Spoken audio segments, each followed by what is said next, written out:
السلام علیکم ورحمۃ اللہ۔ کل وعلیکم شب السلام برات ہے ورحمۃ اللہ۔ اور اس رات کی بہت زیادہ اہمیت اور فضائل ہیں، لیکن اس تعلق سے ہمیں بہت زیادہ اعتراضات سننے ملتے ہیں کہ اس رات کی کوئی حقیقت نہیں ہے، اس دن عبادت کرنا اور اس دن روزہ رکھنا وغیرہ وغیرہ اور اس رات کا اہتمام کرنا یہ ساری چیزیں بدعت ہیں۔ کیا ہے آخر اس کی حقیقت؟ جی، اسی تعلق سے ہم بات کرنے کے لیے یہاں بیٹھے ہیں۔ تو سب سے پہلے یہ بتائیے مجھے کہ شب برات کو شب برات کیوں کہتے ہیں؟ شب برات کا جو لفظ ہے حقیقت میں یہ دو لفظوں سے مل کر بنا ہے، شب اور برات۔ اور شب کے معنی ہے رات کے، اور برات کا جو لفظ ہے وہ عربی کا لفظ ہے، اور شب جو فارسی کا لفظ ہے، اور برات کا معنی ہے نجات اور مغفرت کے۔ تو اس کا معنی ہوا چھٹکارے کی رات، نجات کی رات، مغفرت کی رات۔ شب برات کو شب برات اس لیے کہتے ہیں کہ احادیث میں اس تعلق سے ذکر آیا ہے کہ یہ اس رات کو اللہ تبارک و تعالیٰ مسلمانوں کی مغفرت فرما دیتا ہے، جس کی وجہ سے اس رات کو ہم مغفرت کی رات اور شب برات کی رات اور لیلۃ البراء، لیلۃ الرحمہ، لیلۃ الغفران، لیلۃ السقی جیسے ناموں سے اس رات کو جانتے ہیں۔ شب برات کی اہمیت کیا ہے اسلام میں؟ کیا شب برات کا ذکر قرآن و حدیث میں ہے یا نہیں ہے؟ بالکل، شب برات کا جو ذکر ہے وہ کثیر احادیث میں اس کا ذکر ہے، بلکہ 10 سے زیادہ صحابی سے تقریباً مختلف احادیث مروی ہیں،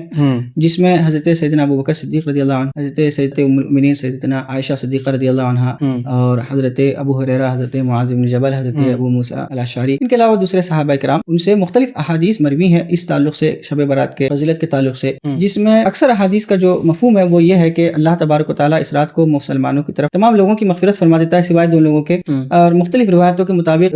ایک وہ شخص جو شرک کرنے والا ہو، اور ایک وہ شخص جس کے دل میں کینہ اور حسد ہو، یا پھر دوسری روایتوں کے مطابق وہ شخص جو قاتل ہو۔ ٹھیک ہے، تو اس سے پتہ چلا کہ حدیث میں شب برات کا ذکر ہے، لیکن کیا قرآن میں بھی شب برات کا ذکر ہے؟ ایک چیز یہ جان لیں کہ شریعت صرف قرآن نہیں ہے بلکہ حدیث بھی ہے، ٹھیک ہے؟ تو اگر کوئی چیز ہمیں قرآن میں نہیں ملتی اور حدیث سے مل جاتی ہے تو یہی چیز ہمارے لیے کافی ہے۔ اس کے باوجود اگر ہم قرآن پاک میں دیکھیں تو ایک جگہ سورہ دخان کے اندر اللہ تبارک و تعالیٰ فرماتا ہے انا انزلناہ فی لیلۃ مبارکہ انا کنا منذرین فیہا یفرق کل امر حکیم، جس میں بعض مفسرین کرام کا یہ قول ہے، جس میں حضرت اکرمہ رحمۃ اللہ علیہ وہ فرماتے ہیں کہ یہاں پہ لیلہ مبارکہ سے مراد شب برات کی رات ہے۔ تو بعض اقوال کے مطابق ہاں قرآن میں بھی اس کا ذکر ہے۔ آپ نے ابھی قرآن کی آیت پیش کیا کہ شب برات کا ذکر قرآن میں بھی ہے، لیکن آپ نے جس آیت کو پیش کیا لیلۃ مبارکہ، اس آیت سے مراد جمہور مفسرین جیسے ابن کثیر نے اس سے مراد تو شب قدر لیا ہے، تو پھر آپ اس سے کیسے استدلال کر رہے ہیں کہ اس سے مراد شب برات ہے؟ دیکھیں، آپ نے صحیح کہا کہ جمہور مفسرین کا یہ قول ہے کہ اس رات سے مراد شب قدر کی رات یعنی لیلۃ القدر کی رات ہے،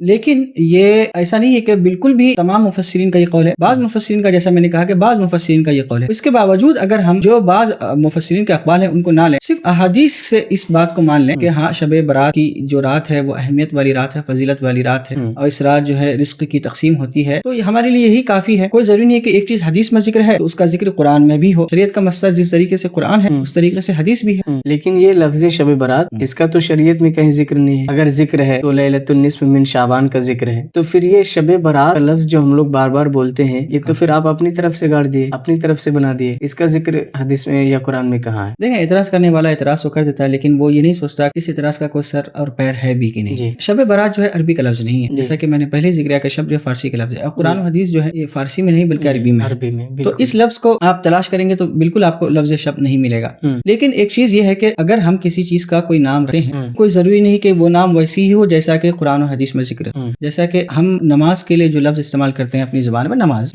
لیکن نماز کا ذکر آپ کو قرآن و حدیث میں نہیں ملے گا بلکہ صلاۃ ملے گا، ٹھیک ہے؟ تو اگرچہ شب برات لفظ کا ذکر نہیں ہے، لیکن لیلۃ النصف من شعبان جس کے بارے میں یہ ذکر ہے کہ اس رات میں اللہ تبارک و تعالیٰ مغفرت فرما دیتا ہے، اسی وجہ سے، اسی مغفرت کی وجہ سے شب برات کا مطلب ہوتا ہے نجات اور مغفرت کی رات، اس وجہ سے مسلمان اس کو شب برات یا لیلۃ البراء کے نام سے یاد کرتے ہیں۔ اور یہ نام جو ہے صرف ہند پاک مسلمانوں کے ساتھ خاص نہیں ہے، لیکن اگر آپ دیکھیں مفسرین کرام جیسے امام رازی ہو گئے، امام قرطبی رحمۃ اللہ علیہ، اور امام بیضاوی وغیرہ، ان مفسرین نے اپنی کتابوں میں، تفسیر کی کتابوں میں لیلۃ البراء لفظ کا ذکر کیا، جس کا لفظی ترجمہ شب برات ہی ہوتا ہے۔ تو ایسا نہیں کہ لفظ شب برات بالکل بھی ذکر نہیں ہے علماء کے ہاں، بالکل اس لفظ کا بھی ذکر ہے، لیکن اگر اس لفظ کا ہم استعمال کرتے ہیں تو اس کا جو مفہوم ہے اور اس کی جو حقیقت ہے وہ معتبر ہے، نہ کہ یہ لفظ۔ اور آپ نے یہ سن لیا کہ احادیث میں اس رات کا ذکر ہے، چاہے وہ کسی بھی نام سے ہو، اور اس رات کی اہمیت ہے، تو یہاں پر یہ اعتراض ختم ہو جاتا ہے۔ لیکن شب برات کا ذکر پھر کس حدیث میں ہے؟ بعض احادیث جو طویل ہیں، جن میں جیسے حضرت سیدتنا عائشہ رضی اللہ عنہا سے کچھ احادیث مروی ہیں جو بہت طویل ہیں، جیسے کہ حضور صلی اللہ علیہ وسلم تشریف لائے اور آنے کے بعد حجرے میں رکے نہیں بلکہ فوراً باہر چلے گئے، تو حضرت عائشہ پریشان ہوئی، بولی کہاں چلے گئے؟ تو آپ پیچھے پیچھے تشریف لے گئیں، تو دیکھا کہ آپ صلی اللہ علیہ وسلم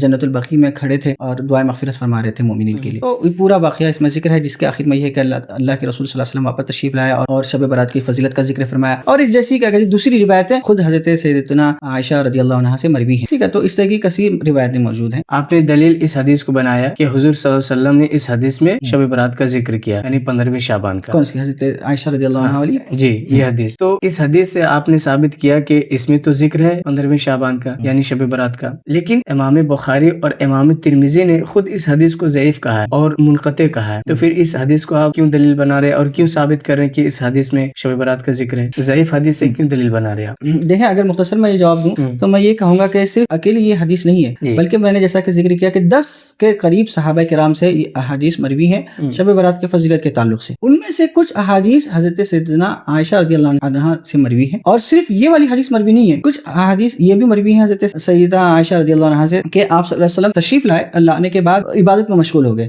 اور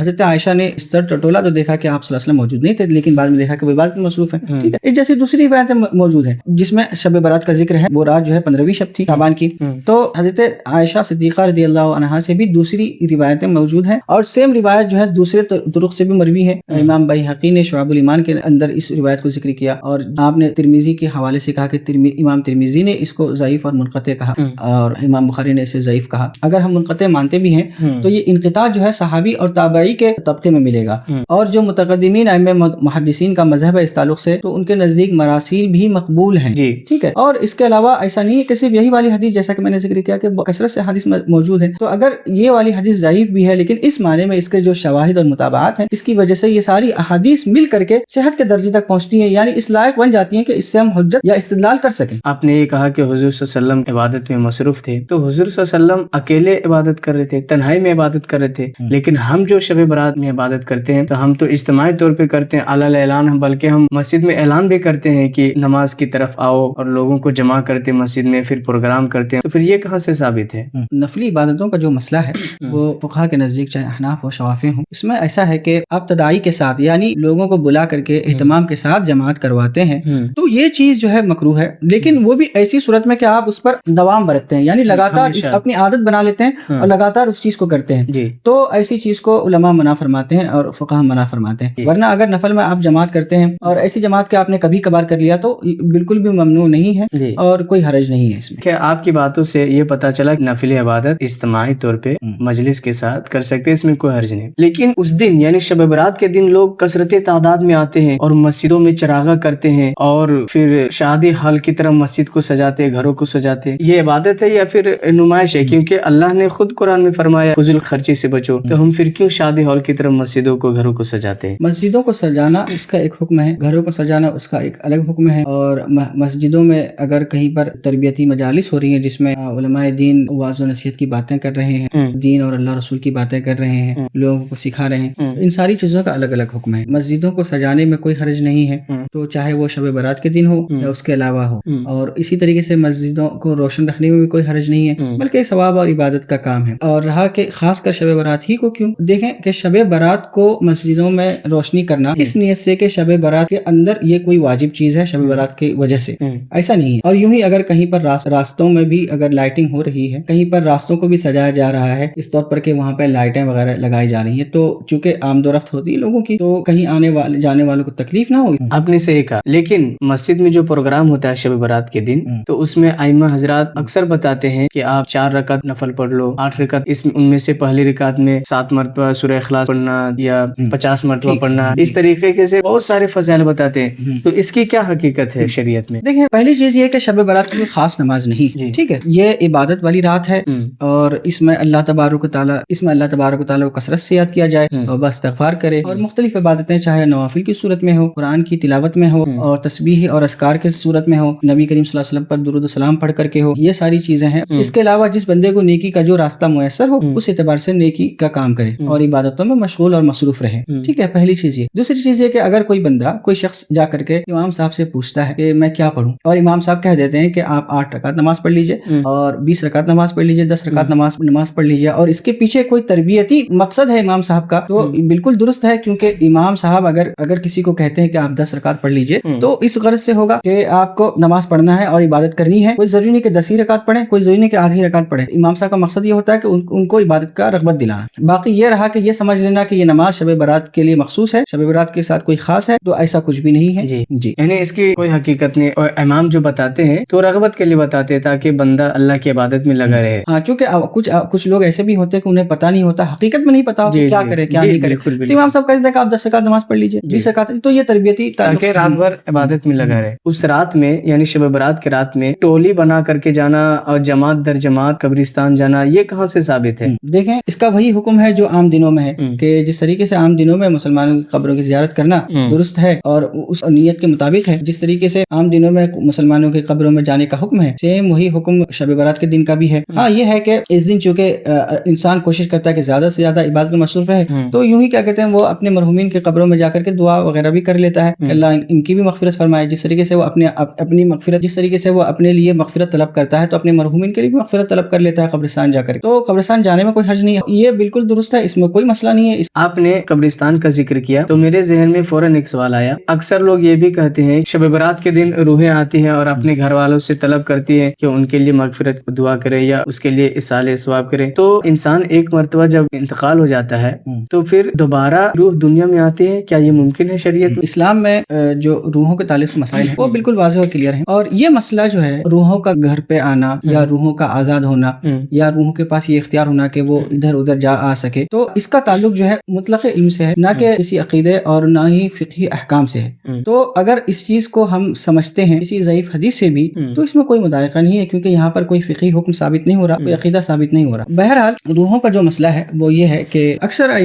علماء کے نزدیک کہ ہاں مومنین کی جو روحیں ہوتی ہیں وہ بالکل آزاد ہوتی ہیں. ہاں، لیکن اس کا یہ مطلب نہیں ہے کہ ہم جس طریقے سے اس ظاہری دنیا میں ہیں اسی طریقے سے وہ ظاہری دنیا میں ہیں. ان کو جو آزادی ہے وہ اللہ تبارک و تعالیٰ بہتر جانتا ہے کہ وہ کیسی آزادی ہے، وہ ایک برزخ کی دنیا ہے، ہمیں اس کا شعور نہیں ہے. ہاں، یہ ہے کہ انہیں آزادی ہے، اور بلکہ بعض علماء کرام، بعض ائمہ کرام، مجھے جہاں تک یاد آ رہا ہے ابن مبارک رحمۃ اللہ علیہ کا یہ قول ہے کہ مومن کی جو روح ہے وہ جب تک انسان زندہ ہوتا ہے وہ اس کے اندر قید ہوتی ہے، اس کے بدن کے اندر، اور جیسے ہی اس کا انتقال ہوتا ہے وہ روحیں آزاد ہو جاتی ہیں اور جہاں مرضی ہوتی ہے اپنے درجات کے مطابق وہ جاتی آتی ہیں. ٹھیک ہے، تو اکثر ائمہ نے اس کا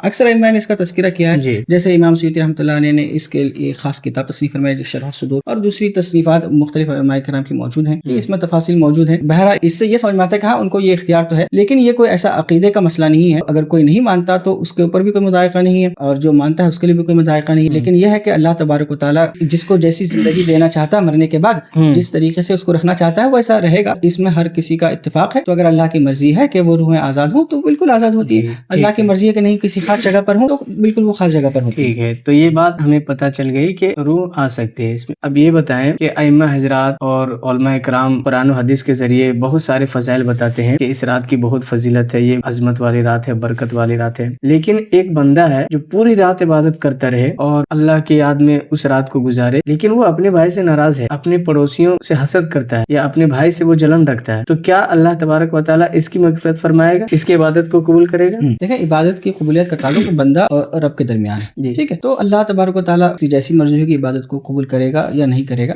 اور مغفرت کا جو تعلق ہے، جیسا کہ آپ نے شروع میں ہی سنا کہ حدیث میں ذکر ہے کہ اگر کسی کے دل میں حسد ہے، کینہ ہے، تو اس کی مغفرت نہیں ہوگی. تو اگر اس فضیلت سے وہ مشرف ہونا چاہتا ہے اور اللہ کی مغفرت سے ہمکنار ہونا چاہتا ہے اس رات کے دن خاص کر کے، تو اس کے لیے ضروری ہے کہ اس حسد اور کینہ کو اپنے دل سے نکال دے. اور یوں ہی کیا کہتے ہیں وہ ساری چیزیں جس کا ذکر ہے، علماء کرام ذکر فرماتے ہیں کہ اگر یہ ان لوگوں کی مغفرت نہیں ہوگی، ان میں سے وہ شخص ہے جو شرک کرنے والا ہو، دوسرا وہ شخص ہے جو قتل کرنے والا ہو، تیسرا وہ شخص جو بدکار ہو، چاہے عورت ہو مرد، اسی طریقے سے جو شخص حسد و کینہ رکھنے والا ہو، تو ان سارے لوگوں کی مغفرت نہیں ہوگی. تو اگر اس مغفرت کو وہ پانا چاہتا ہے تو اس کے لیے ضروری ہے کہ حسد و کینہ اور ان ساری چیزوں سے وہ دوری اختیار کرے. ہم شب برات کے دن کون سی عبادت کریں جس میں کوئی اعتراض نہ ہو؟ وہ ساری عبادتیں آپ کر سکتے ہیں جو قرآن و حدیث سے ثابت ہیں، جیسے نمازیں پڑھنا، اس کے علاوہ قرآن پاک کی تلاوت کرنا، اس کے علاوہ کثرت سے ذکر و اذکار کرنا، اس کے علاوہ رب تبارک و تعالیٰ کے سامنے رونا گڑانا اور مغفرت طلب کرنا، اپنے گناہوں کی معافی طلب کرنا، اپنے مرحومین کے لیے دعائیں کرنا اور صدقہ خیرات